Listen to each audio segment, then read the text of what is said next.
Sa kabila ng pinagdaanan sa relationship, kapalit ng heartbreak ay maraming projects ang natatanggap ni Sarah.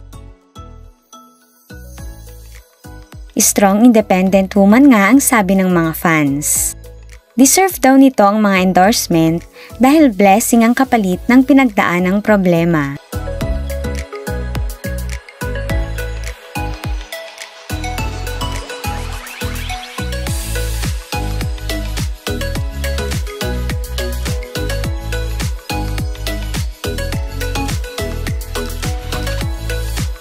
Madalas trip to abroad si Sarah upang dumalo sa mga kabi-kabilang events.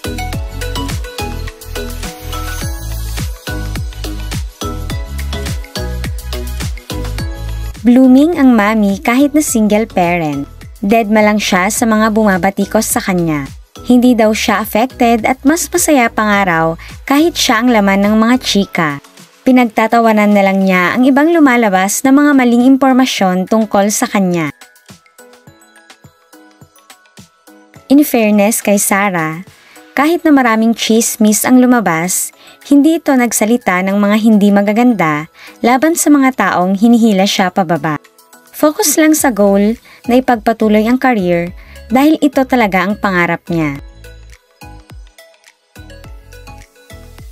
Kamakailan lang ay present si Sarah sa Paris Fashion Week. Bagay na bagay sa kanya ang mga ganitong event dahil bukod sa maganda ay sumasabay din ang height ni Sarah.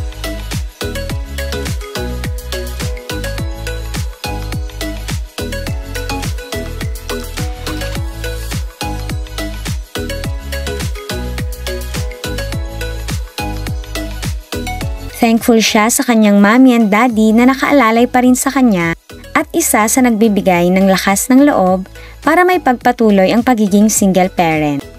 Super strong ang mami Sarah dahil kahit super busy ay nabibigyan pa rin ng oras ang kanyang lovely 2 boys.